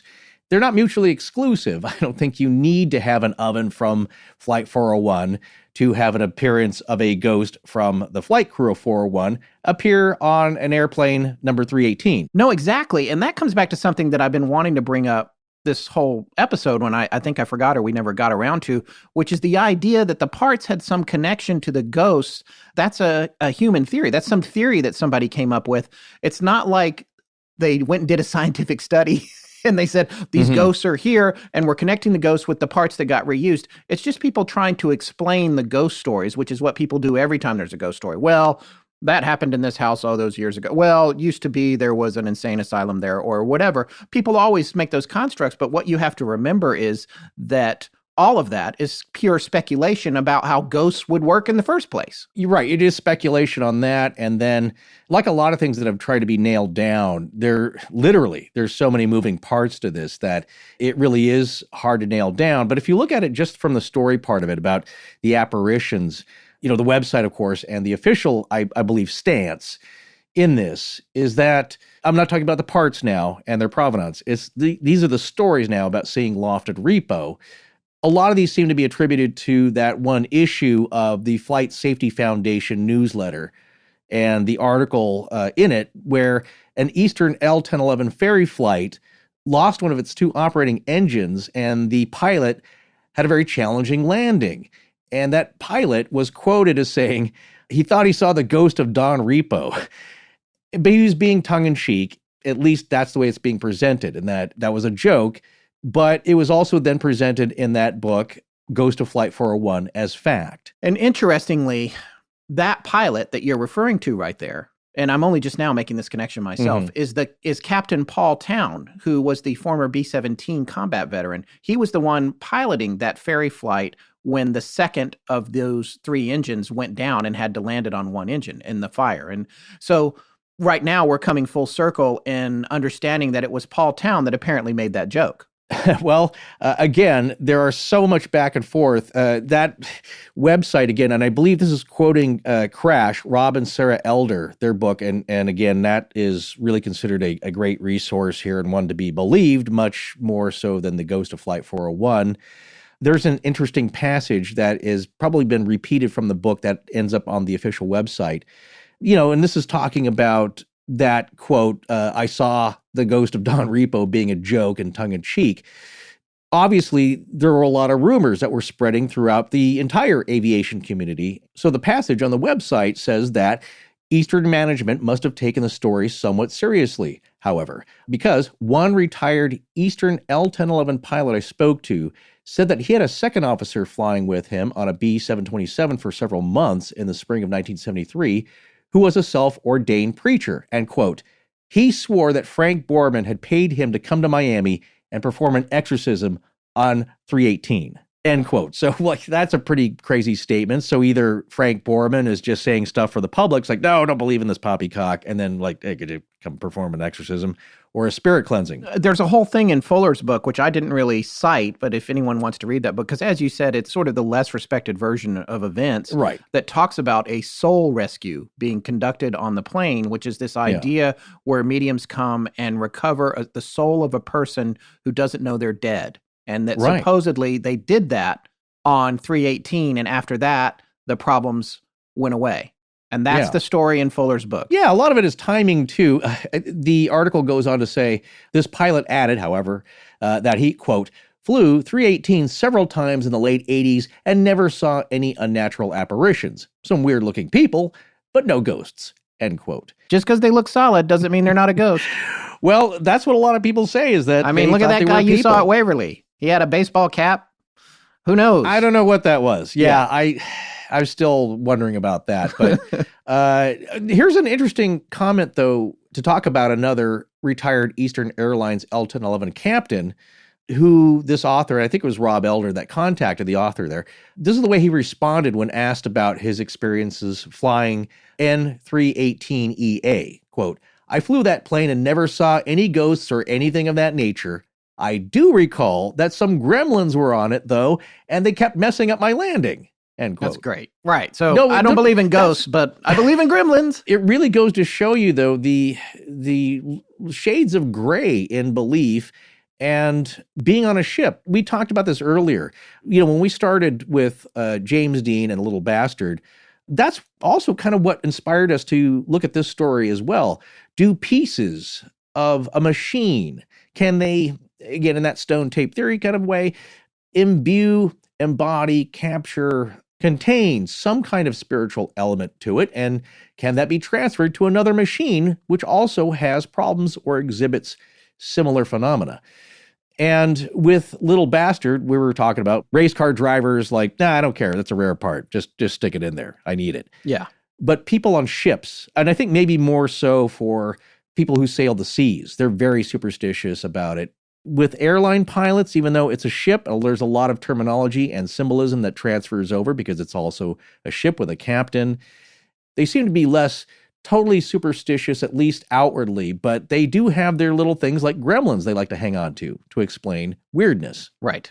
Well, one last back and forth piece here, a counterpoint, I guess, talks about the ovens having been salvaged from Flight 401 and reused on another plane here. This also comes from the website. It says, further evidence that the whole ovens got salvaged story is untrue comes from claims that the ovens were made by Foster Refrigerator Company. Eastern's L-1011s came equipped with 6 Bowmar ovens, Lockheed part number 671878-115, for you airline buffs. The oven choices for airlines were either Nordskog or Bowman Kalrad brand. The Nordskog were installed mostly on the L-1011 500 series. Eastern used the Bowmar Kalrad brand. An Eastern flight attendant posted this photo that you can see on the website here from his L-1011 FA manual. You can see the brand name on the oven instruction plate. So, like I said, back and forth, like, well, that part maybe, but not the ovens. So it could have been an oven where Don Repo's had appeared. The last part of this, of course, talks about Fuller and his book, and that Dorothy R. Loft, the widow of Captain Loft, and her two children, Kimberly and Robert, suing author Fuller for invasion of privacy over the book. And they claim that their deceased loved one's name was being used for commercial purposes of selling books about the fatal crash, and then, of course, a movie. And they were upset by referring to him as a reappearing ghost. And the family lost the suit and the subsequent appeals because the court cited, among other reasons, that the claimants were found to be actors or participants in a newsworthy story or event, and that the book was a non-fictionalized account based on the author's own investigation. And all of this fell under, quote, legitimate public interest. And that's an exception. So they lost the lawsuit, but they were upset about their husband and father's name. Yeah, understandably, I think. Well, here's a question. I mean, we've covered Gremlins, by the way. For those of you listening to the show and haven't heard our back archives or whatever, we do have episodes on Gremlins. We also just covered the Curse of James Dean's Car, Little Bastard. Apologies to everyone overseas who was apparently very upset by the use of the word bastard. I guess it's worse over there than it is here. Hey, he painted it on a car in 1955. I thought it was okay. We did have a message from someone who said they couldn't even let their kid listen to that series. But part of that might have been tongue in cheek. But yes. But anyway, in talking about Gremlins and talking about all this other stuff, Forrest, I'm curious, were you able to find any other instances of parts of an airplane maybe going on to produce problems, a haunted airplane or a cursed airplane or anything? Are there any other stories that are as famous as the Flight of 401? I don't know if they're as contemporaneously famous as Flight 401 because it happened later, of course, only a couple of decades. But it goes along with this whole theme, like you just mentioned, about, well, in this case, curses. So if you look at Flight 401, it's not really cursed. Like plane number 318 was not really cursed. It may have had some benevolent spiritual guides looking out for it. Extra crew. extra crew aboard, deadhead passengers to watch out for it. Literally. But this maybe more ties in with a curse. And in the case of James Dean's Little Bastard, a piece being reused that actually brings a curse with it. And there is one story here. A couple of people had turned me on to this as I told them I was researching it. But it also has to do with whether you think it's unlikely that a piece of machinery that was in a crash would actually be used, especially for an airplane, something that's sensitive where it requires total precision to work. So if you think that it's highly unlikely that an aviation authority or concern would reuse aircraft parts of a wreck, listen to this story. This comes from the website of the National Museum of the United States Air Force. So they should know, right? You would think. One would think. Well, this is the story of a consolidated B-24D World War II bomber named Lady Be Good. And this was published on the website May 1st, 2015. And here goes the story. At 2:50 p.m. on April 4th, 1943, 25 B-24Ds of the 376th Bomb Group took off from their Army Air Force base at Saluch, Libya, for a high-altitude bombing attack against harbor facilities at Naples, Italy. All planes but one returned safely to Allied territory that night.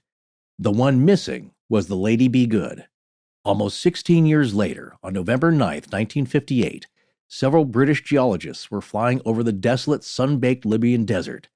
At approximately 400 miles south of Saluch, they spotted an aircraft on the sand. A ground party that reached the site in March 1959 discovered the plane to be a B-24D, the Lady Be Good, had been found. Evidence at the site indicated that the crew had become lost in the dark on return from Naples and had flown over their base and southward into the desert. As their fuel supply became depleted, the 9 men aboard had bailed out, but had disappeared while attempting to walk northward to civilization. Intensive searches were made for clues as to the fate of the crew, and in 1960 the remains of 8 were found, one near the plane and the other 7 far to the north. 5 had trekked 78 miles across the tortuous sand before perishing, and 1 had gone an amazing 109 miles. In addition, they had lived 8 days rather than only the 2 expected of men in this area with little or no water. The body of the 9th man was never found. Numerous parts from the Lady Be Good were returned to the U.S. for technical study. Also, some parts were installed in other aircraft, which then experienced unexpected difficulties. A C-54, in which several Autosyn transmitters were installed, had propeller trouble and made a safe landing only by throwing cargo overboard. A C-47, in which a radio receiver was installed, ditched in the Mediterranean, and a U.S. Army Otter airplane, in which a Lady Be Good seat armrest was installed, crashed in the Gulf of Sidra with 10 men on board. No trace was found of any of them. One of the few pieces washed ashore was the armrest of the Lady Be Good. Ooh, that's spooky. I thought it was a good story to include. Yeah, Plus it's a good story.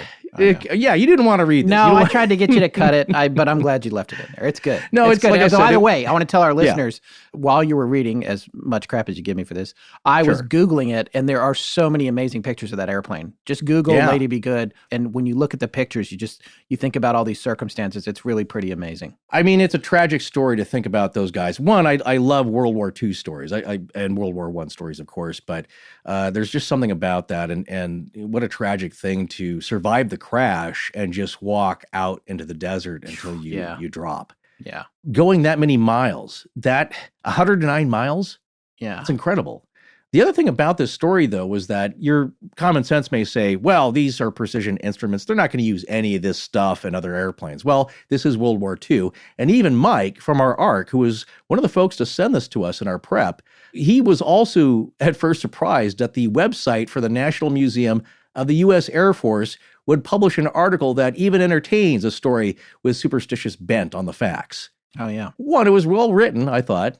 It ends very dramatically. Yes. But they're kind of embracing this little bit of airplane curse, legend, and lore. But then Mike in the ARC remembered, all of our research for the topic of gremlins as well. And then he wondered if there may be a connection between the idea of a superstition about a supernatural force personified as gremlins and superstition to reusing parts from a doomed flight. That is, if I'm understanding his comment correctly, on our collection River, which is the aggregate site that we use for research. How many flyers would outwardly maybe laugh off such a silly notion as aircraft parts from a downed flight being doomed or haunted, but secretly, underneath, maybe not want to use those parts in their own aircraft. And then I wonder about a connection to the superstitious nature of sailors, as I said before, and how that might differ from those of pilots. Because apparently, unlike race car drivers or those who travel over land, both sailors and pilots traverse vast and dangerous elements of which they are entirely at mercy. That's the reality there. Both aircraft and boats, neither one of those two items, if something goes wrong, can you just step out of and walk away? It's the vastness of it. I mean, there's different aspects of it. You can look at the Lady Be Good, and it's like, your plane went down, and then you have to cross the vastness of the desert, and that gets you. On the Mary Celeste, if they had to leave the main ship and were in a rowboat, just the time spent in the rowboat with no food and just wasting away, it's just awful. It's insult to injury. Well, it is time for our conclusions. We hope you guys have enjoyed the show, but we didn't want to go out without bringing our own thoughts to bear here. Forrest, I think yours are better than mine, so I think I should go first. And really, we'll finish on yours. Okay, how does that sound? Okay. Well, I just want to say, when we started digging into this, I was relatively new to the legend of Flight 401. I mean, I feel like somewhere way in the back of my mind, there's a vague memory of it from my childhood, but oftentimes some of my favorite episodes we do are ones where I'm getting to learn about it for the first time with a lot of you guys, our listeners. There's no shortage, as we've pointed out, of strong skeptical theories on why none of these stories are true. Most of them are rooted in the vagaries of the story's origins, and rightfully so. It's hard to pin down when and where they started, or who might have been sharing them. That said, and I recognize I'm cherry picking here, I think it stands to reason that if you work for an airline, and Forrest alluded to this earlier, there's probably a pretty good reason not to go on record stating that you believe in and or saw a ghost on an airplane. It's probably the second quickest way to get permanently grounded and fired, the first way being reporting an unidentified aerial phenomenon. So when the skeptics say they can't track the stories down, I agree. That makes the basis of the stories thin. But I also think you'd have a hard time finding a pilot, flight crew, or even flight attendant that would go on the record about something like that. However, my own counterpoint to that is that plenty of the surviving flight attendants have gone on the record, now retired, and said nothing about the stories, as far as we can tell. So I would have to lean towards agreeing with the skeptics there. Other skeptics have said, well, just look at the wreckage. The plane was so thoroughly destroyed that nothing could have been salvaged from it. Therefore, the entire story is bunk.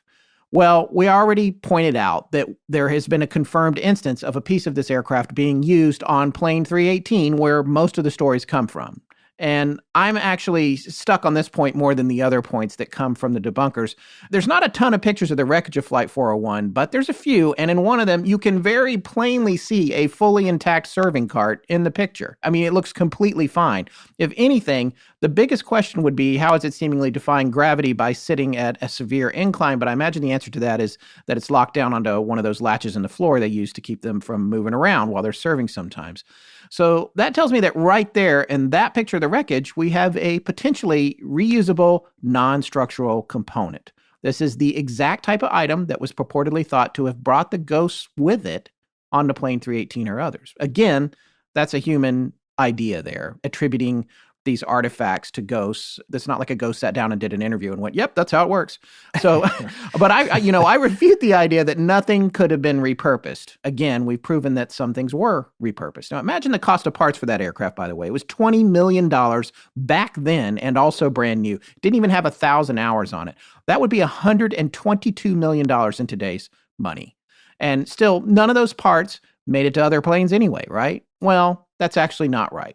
And we've already pointed that out. So we found more than a few sources that clearly stated eventually all the parts that were cannibalized from Flight 401's airframe were removed from other Eastern Airlines aircraft, even though it looks like that panel stayed on plane 318 till the end of its days. But my question is, if Eastern did remove the other parts that had been moved onto other aircraft, was that just to stop stories from circulating? I mean, how could air crews even know which parts came from Flight 401 anyway? Like with the panel that was discovered, you had to look on the back of it at a serial number and its production date to make the real connection back to Flight 401. So my question is, if Eastern did wind up removing that stuff, was there something more to it? Now, I know I'm getting conspiratorial here, and it's something I can't stand about how my own mind works. I get that conspiracy theories don't make sense. I recognize that I have confirmation bias and apparently also proportionality bias and illusory pattern perception. Those last two mean that I have an inclination to believe that big events must have big causes and that I have a tendency to see causal relations where there may not be any. So I'm going to go ahead and cop to that. But at the same time, I'm going to cling to the idea that from a pure and simple business standpoint, there is allegedly a string of actions here that might indicate that the Eastern Corporation took steps to remove those parts from Flight 401 from other aircraft. If the parts were perfectly functioning and no one actually reported any real stories beyond Fuller's book, then why do that? And maybe it was just because they were worried about PR. We'll probably never know. But coming back to the proportionality bias, I can see why people have that. We have a tendency to think that some big happening, whether mechanically complex or big from a political impact point, like the assassination of JFK, must have a big cause. And yes, we have thoughts on that too, by the way. Forrest, I've got that one on the list for 2020, if you're ready for it. I digress. But with the crash of Flight 401 and the tragic deaths of all those victims, how can you not hunt for a big reason that it happened? A reason that protects us from the idea of a seemingly random universe simply choosing to snuff out the lives of our loved ones or even us personally. You have to look for that. It can't be something simple. In this case, though, it definitely wasn't. The cause of the crash, anyway. We went over that. You can easily find the crash report online. In fact, we have a link to it. And in this case, the crash was entirely preventable, as we've said. But it was not one simple thing that led to it. I mean, you can trace it back to that light bulb, but it was the confluence of events that occurred after that. It was initiated by a simple thing, but that chain of events had to unfold that ultimately ended in the plane's controlled flight into terrain, or CFIT, as they say. It really all started with the bulb, or the faulty landing gear position indicator light. That was simple, but the crew's reaction to it was complex, and that added up to their unintended descent. A lot of good things came from that crash, though, as we pointed out. A lot of changes, the flashlights, the harnesses for the flight attendants, all of that is good that came from that, albeit a little too late for the victims. So in the end, I agree that the origins of these stories are dubious and hard to pin down, but that doesn't change the fact that I also believe that if some of these stories were real, people might not want to officially go on the record about them, and I can see why. All I know is that if there's one thing we've learned over the past several years, places that lots of people stay or travel to and from seem to collect energy and echoes. And if a lot of hotels can be haunted and small towns near rivers and train tracks, then why shouldn't an airplane? An airplane sees way more people coming and going than any of those other locations.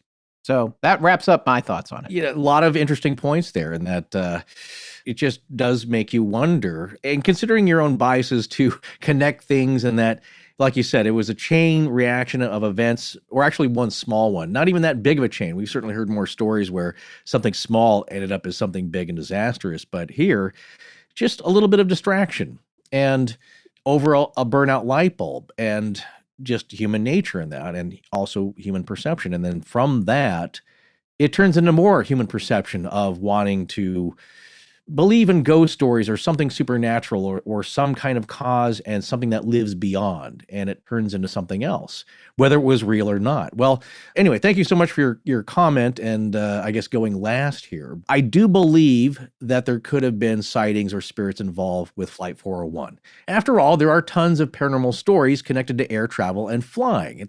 It's not unlike any other human activity that pushes the boundaries of travel and the human experience, like paranormal stories of the sea or wartime, or even giving a car ride to a forlorn young woman wearing white on a lonely road. Maybe there's just something about people in motion. And there are tons of stories about people getting a premonition about something bad happening to an upcoming flight, and people have been spared when they've heeded that warning, or the opposite, when they didn't. So here's a little personal anecdote that happened to me, actually. Again, I don't have any good stories of my own. I just collect stories from others that I think are interesting, and I tend to remember them. So I helped out working on a documentary about airliner crashes years ago. This was quite a while ago, and was directly told a story by this couple whose son sadly died in one. He was traveling. He was backpacking the world on his own. He was about 19 or 20. And one night, they both woke up suddenly as he appeared in their bedroom for a few moments, looking very peaceful, and then he disappeared. They knew he was traveling, but were completely puzzled at that moment about why they were seeing him. They were fully awake at the time, but they couldn't believe their eyes as he faded from sight. They found out later that he appeared to them right at, or just after, the moment of his plane crashing. You can now label this as a classic spontaneous crisis apparition, but this was years ago, and I didn't know about that concept. Hats off to Brandon Mazzullo there. Yes, thank you very much for teaching us all about that, schooling us in that very strange phenomena. I just knew that they were not on camera when they told me their story, and they were as sincere as can be. You could visibly tell it was a bittersweet story for them. And most any parent will tell you, you don't joke about something like that. So I believe someone appearing to others after their death, especially in connection to a tragedy like an air crash, is absolutely possible. But I'm not close enough personally to any of the people who claim they experienced one of these Flight 401 apparitions to know what to make of it, or if any of the stories are true, really. There seems to be a lot of staunch denial of these stories and evidence to the contrary. But on the other hand, like Scott said, it's not very likely these stories would be something that would be proudly claimed by serious aviation authorities or flyers. I haven't heard of ghost stories usually being tied to air accidents, not ones this famous, with several of them anyway. They occasionally happen, but this is probably one of the most famous. So that makes me wonder then, why does this air crash have ghost stories attached to it? Is it a fluke of people's imaginations and creative opportunity, or is there a kernel of truth to the accounts? And I know we all want to hear a good ghost story. That's why we make this show and why people tune in. But this ghost story turned out to be more about the events and the people leading up to it. And as with most all of the stories we cover, people, some ordinary, some extraordinary, people and their lives and deaths and even beyond are at the heart of them. Just like with this story, some of the tales may be true, some may be a mixture of truth and exaggeration, and some may be outright tall tales invented to entertain and excite. But no matter what you believe, the crash of Flight 401 is a story of a very real tragic disaster, one that ended many lives and affected the lives that continued. So out of respect to those who died, or lived through it and who might be upset that ghost stories they don't believe in are being perpetuated, I suggest the listener receive these stories cautiously. However, I do believe that it's possible there may be supernatural elements to the tale of Flight 401, which demonstrate that a legend often doesn't die with the people it's about.